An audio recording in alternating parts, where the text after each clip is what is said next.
코로나19 여파가 국내 증시를 강타하면서 금융당국이 공매도 대책을 내놨는데요. 시장의 반응은 냉랭합니다. 당초 투자자들이 건의했던 공매도 한시적 제한 조치를 시행해야 한다는 목소리도 높은데 현 상황을 이수연 기자와 함께 이야기 나눠보도록 하겠습니다. 먼저 이번에 금융당국이 내놓은 공매도 대책 그 내용부터 한번 정리해 볼까요? 네, 이번에 정부가 내놓은 방안은 기존의 공매도 과열 종목 지정 제도를 3개월간 대폭 강화하는 내용입니다. 예. 공매도 과열 종목 지정 제도는 공매도가 급증한 종목에 대해서 일시적으로 공매도를 금지하는 제도로 지난 2017년 처음 도입됐습니다. 금융당국은 공매도 과열 종목에 지정되는 기준을 완화했는데 현재 기준 대비 2배의 종목이 과열 종목으로 지정될 것으로 예상했습니다. 자세히 보면 현재는 주가 하락률이 5% 이상이고 공매도 거래 대금이 코스피는 6배, 코스닥은 5배 이상 증가할 경우 과열 종목으로 지정됩니다. 금융당국은 이 거래 대금 증가할 요건을 코스피는 3배, 코스닥은 2배로 낮췄습니다.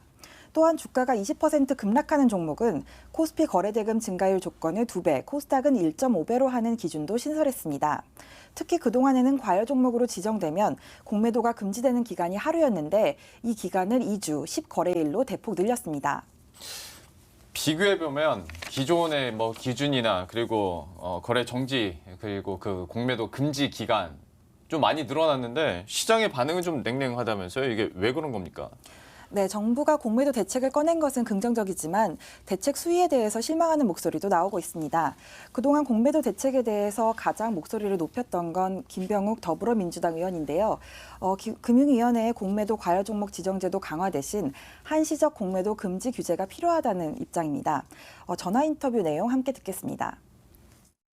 공매도 지정 종목 확대 제도는 사후적인 조치입니다. 다시 말해서 전날에 공매도 수량이 늘어나고 그 늘어난 수량에 따라서 주가가 움직였을 때에 사후적으로 그 종목에 대해서 거래를 정지시키는 그런 제도입니다.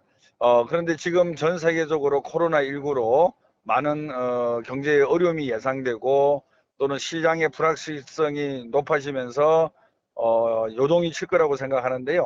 이럴 때는 특정 종목, 특정 업종에 공매도 제한 조치를 하는 것보다 시장 전체에 대해서 한시적으로 공매도를 금지하는 것이 더 사전적이고 더 효과가 크지 않을까 그런 생각을 하고 있습니다.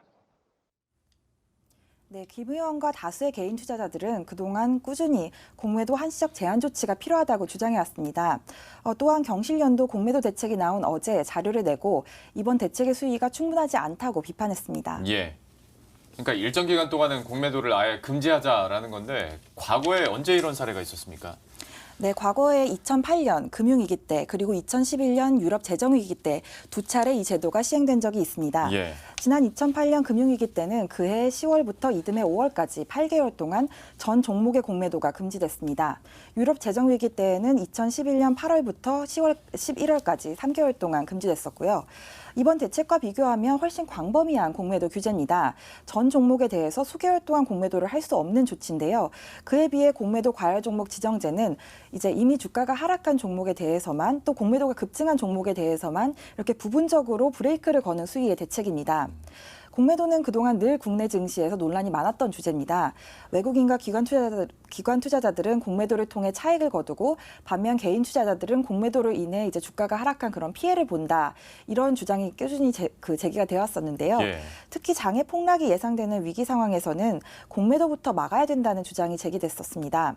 이번 코로나19 사태의 경우에는 국내 증시만이 아니라 글로벌 증시 전체가 전반적인 침체 분위기로 가고 있는 가운데 이런 위기 상황에서는 과거 사례처럼 한시적 공매도 제한 조치가 필요하다는 주장이 탄력을 받고 있습니다. 예.